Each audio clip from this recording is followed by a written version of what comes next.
కూర్చోండి, ముందు కూర్చోండి, కూర్చోండి. ఈనాడు కోహెడా ఇంటర్నేషనల్ ఇంటిగ్రేటెడ్ ఫ్రూట్ మార్కెట్ను భూమి పూజ చేసే కార్యక్రమానికి మన అందరి ప్రియతమ నాయకుడు 10 సంవత్సరాలు పాపాల పుట్టను పారగొట్టి ఈరోజు ముఖ్యమంత్రిగా మన రాష్ట్రాన్ని అన్ని విధాలా అభివృద్ధి చేస్తున్న గౌరవనీయులు పెద్దలు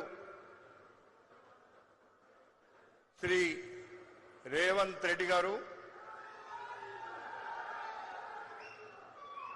పెద్దలు గౌరవనీయులు వ్యవసాయ శాఖ మంత్రులు తుమ్మల నాగేశ్వరరావు గారు, పెద్దలు గౌరవనీయులు మన జిల్లా ఇన్ఛార్జ్ మంత్రివర్యులు, మన అందరికీ అందుబాటులో ఉండే మన ఇన్ఛార్జ్ మంత్రి సోదరులు శ్రీధర్ బాబు గారు, పెద్దలు గౌరవనీయులు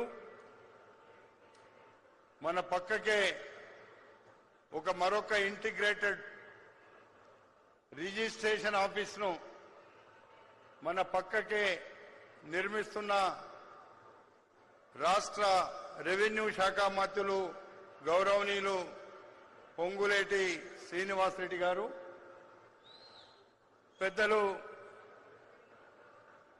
గౌరవనీయులు వేం నరేందర్ రెడ్డి గారు, మన పార్లమెంట్ సభ్యులు గౌరవనీయులు కిరణ్ కుమార్ రెడ్డి గారు, గౌరవనీయులు మహేందర్ రెడ్డి గారు, నారాయణ రెడ్డి గారు, అదేవిధంగా ఎమ్మెల్యేలు శంకర్ గారు, నవీన్ గారు, వేదిక మీదున్న సురేందర్ మోహన్ గారు, మన కలెక్టర్ నారాయణ రెడ్డి గారు, చాలా మంది చైర్మన్లు ఉన్నారు. వేదిక మీదున్న పెద్దలందరికీ హృదయపూర్వకమైనటువంటి నమస్కారాలు. మీ అందరికీ తెలుసు, ఇబ్రాహీంపట్నం నియోజకవర్గ నడిబొడ్డున ఈ కోహెడా ఇంటిగ్రేటెడ్ మార్కెట్ వచ్చింది అంటే అది కేవలం మన ముఖ్యమంత్రి రేవంత్ రెడ్డి గారి వల్లనే ఇది వచ్చిందని చెప్పి ఈ సందర్భంగా మనం చేస్తున్నా. 10 సంవత్సరాలు టిఆర్ఎస్ ప్రభుత్వం ఉంటే ఆనాటి కాంగ్రెస్ ప్రభుత్వం అక్కడ 179 ఎకరాలు ఇస్తే అందులో ఒక్క రోజు కూడా పని చేయకుండా ఎవరో మాట్లాడతారు, రేపొచ్చి కాంగ్రెసే మాట్లాడుతుందని వాళ్ళు ఆ రోజు తడకలతోని ఒక షెడ్లేస్తే ఆ షెడ్లు కూలిపోతే ఆనాటి పిసిసి అధ్యక్షులు ఈనాటి ముఖ్యమంత్రి గారు దాదాపు 100 మంది వాళ్ళు అవస్థలో దెబ్బలు దాకి అస్తవ్యస్తమైన పరిస్థితిలో ఉంటే పలకరియనటువంటి దుర్మార్గులు ఈరోజు ఇక్కడ ఉన్న మార్కెట్ గురించి మాట్లాడుతున్నారు. ఆ రోజు మన ముఖ్యమంత్రి గారు వచ్చి మీరు కట్టిన తడకలు, మీరు వేసిన షెడ్లు ప్రభుత్వానికి నష్టం చేయడమే కాకుండా పేద ప్రజల ప్రాణాలు తీయడానికి వేసిందని చెప్పి ఆ రోజే చెప్పిండు.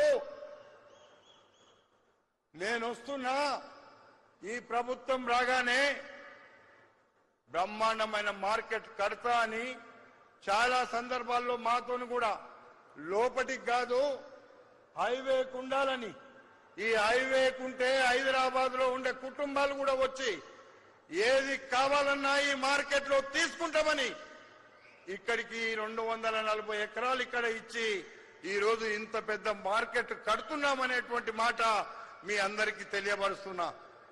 అది ఒక్క ముఖ్యమంత్రి వల్ల సాధ్యమైంది అనేటువంటి మాట కూడా మీకు మనవి చేస్తున్నా.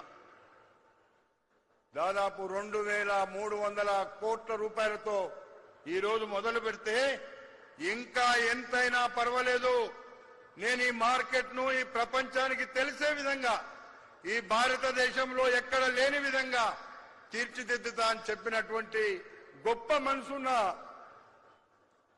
మన ముఖ్యమంత్రి రేవంత్ రెడ్డి గారని చెప్పి మీకు తెలియపరుస్తున్నా. ఈనాడు మీరు ఆలోచించండి ఒక్కసారి. ఈనాడు ఏం చెప్పనోళ్ళు నిన్న మొన్న నా దగ్గర వచ్చి ఇక్కడొచ్చి ఏదో మాటలు మాట్లాడి ధర్నా చేస్తామన్నారు. అదే రోజు చెప్పిన మీ ధర్నా చేస్తే మీ తోలు తీస్తారు, ఇక్కడ ఏమి చెయ్యనోడు వచ్చి ఇక్కడ ఏమో చేస్తామంటే ఇక్కడ కాంగ్రెస్ ప్రభుత్వం ఉంది అని చెప్పినటువంటి మాట మీ అందరూ తెలుసు. రైతులంటే కాంగ్రెస్ పార్టీ గుండెల్లో పెట్టుకుంటది. రైతులంటే కాంగ్రెస్ పార్టీకి ప్రేమ. ఈ ప్రేమ లేని, ఈ రైతులంటే ఏమాత్రం అది అవగాహన లేని అధ్వానపు మాటలు మాట్లాడితే ఇక్కడ వస్తే ఏమైతుండనో తెలుస్తుండే. ఇక్కడ ఎవ్వడు అడుగు కూడా పెట్టలేదు. అది మాకు తెలుసు. మేము కూడా రైతు కుటుంబాలకు వెళ్ళి వచ్చినాము, రైతు బిడ్డలుగా ఉన్నాము, రైతుల కోసం పనిచేస్తాము. రైతులకు ఏది కావాలంటే మన ప్రభుత్వం, మన ముఖ్యమంత్రి గారు ఇవ్వడానికి సిద్ధంగా ఉన్నారని చెప్పి కూడా మీకు ఈ సందర్భంగా మనవి చేస్తున్నా. ఈరోజు రైతుల మీద ప్రేమ ఉంది కాబట్టే ఈరోజు 2300 కోట్ల రూపాయలతో ఇక్కడ రైతులకు సంబంధించినటువంటి మార్కెట్ను నిర్మిస్తున్నాడంటే 10 సంవత్సరాలు మీరు గాడుదల కాల్చిరా అని అడుగుతున్నా ఈ సందర్భంగా. అందుకే ఈరోజు కాంగ్రెస్ ప్రభుత్వం ఏది చేసినా చేస్తుంది. అందుకే కాంగ్రెస్ ప్రభుత్వంలో మీరు చూసినారు, మన నియోజకవర్గంలో మన పక్కకు ఫార్మాసిటీ మీద ముఖ్యమంత్రి గారు ఒకటే మాట చెప్పిండు, ప్రాణాలు తీసే ఫార్మాసిటీ ఇక్కడ ఉండదు, ప్రాణాలు పోసే మంచి పవిత్రమైన